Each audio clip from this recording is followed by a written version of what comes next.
मित्रांनो नमस्कार. मुख्यमंत्री वा कार्यप्रशिक्षण योजनेसंबंधीच्या महत्त्वाचे अपडेट हे व्हिडिओच्या माध्यमातून मी देणार आहे, त्यामुळे व्हिडिओ शेवटपर्यंत पहा. मित्रांनो, काल मुख्यमंत्री वा कार्यप्रशिक्षण योजनेतील प्रशिक्षणार्थ्यांसाठी एक अत्यंत महत्त्वाची अपडेट अशी आहे की काल कौशल्य विभागाचे जे मंत्री आहेत मंगलप्रभात लोढा यांनी एक पत्रकार परिषद घेतली आणि त्यांना पत्रकारांनी विचारलेल्या प्रश्नाला उत्तर देताना मंगलप्रभात लोढा यांनी असं सांगितलं की आपल्या भारत देशामध्ये रोजगाराची खूप कमी आहे आणि युवकांना रोजगार देणं हे अत्यंत महत्त्वाचं आहे. युवकांना रोजगार दिला नाही तर युवकांच्या डोळ्यासमोर नेपाळ आणि इतर देशांसारखी परिस्थिती निर्माण होते. यावरून मित्रांनो स्पष्टपणे समजतंय की जे मुख्यमंत्री वा कार्यप्रशिक्षण योजनेतील प्रशिक्षणार्थींनी केलेले आंदोलन आहे, या आंदोलनाची दखल नक्कीच सरकारने घेतलेली आहे आणि या आंदोलनाने नक्कीच कुठेतरी मंत्री महोदय घाबरलेत की काय अशी परिस्थिती निर्माण होते. आणि या अगोदरच माननीय तुकाराम बाबा यांनी जे नाशिक येथील आंदोलनाची तारीख डिक्लेअर करणार आहे असं त्यांनी सांगितलंय, पत्रकार परिषद घेतली, त्याचा सुद्धा कुठेतरी इफेक्ट मंत्री महोदयाच्या बोलण्यातून दिसून येतोय असं स्पष्टपणे कळतंय. त्यांनी असं म्हटलं की आपल्या देशात युवकांना रोजगार फार कमी प्रमाणात आहे आणि खूप जास्त प्रमाणात युवक बेरोजगार आहेत. या युवकांना रोजगार देणं अत्यंत महत्त्वाचं आहे. या युवकांना जर तुम्ही रोजगार नाही दिला तर या युवकांपुढे नेपाळ, बांगलादेश अशा देशाची जी परिस्थिती आहे ती दिसून येते. त्यामुळे या युवकांना रोजगार सरकारला द्यावाच लागणार आहे.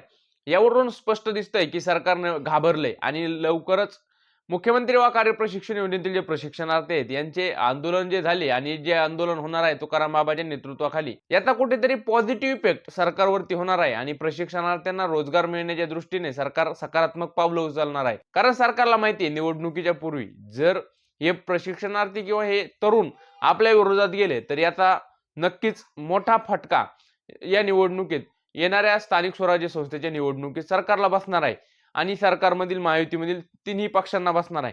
त्यामुळे हा जो झटका बसणार आहे झटका टाळण्यासाठी कुठेतरी सरकार आता काहीतरी मोर्चेबांधणी करून प्रशिक्षणार्थ्यांना काहीतरी पॉझिटिव्ह म्हणजे एक तर कार्यकाळात वाढ देईल किंवा दुसऱ्या काहीतरी नियोजन लावून त्यामध्ये प्रशिक्षणार्थ्यांना संधी देईल असं चित्र दिसतंय. त्याबरोबरच आरोग्य विभागाची जी भरती होणार आहे कंत्राटी पद्धतीने, त्यामध्ये सुद्धा जे प्रशिक्षणार्थींनी आरोग्य विभागात प्रशिक्षण घेतलंय त्यांना ते कंत्राटी पद्धतीवरती घेतलं जाऊ शकतं असं सुद्धा बोललं जात आहे.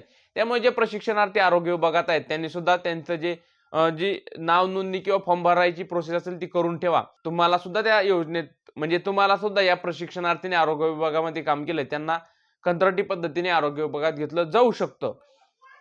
त्यामुळे ह्याच अपडेट होत्या मुख्यमंत्री वा कार्यप्रशिक्षण योजनेच्या तुमच्यापर्यंत पोहोचवण्याचं मी काम केलं. व्हिडिओ जास्तीत जास्त प्रशिक्षणार्थ्यांना शेअर करा.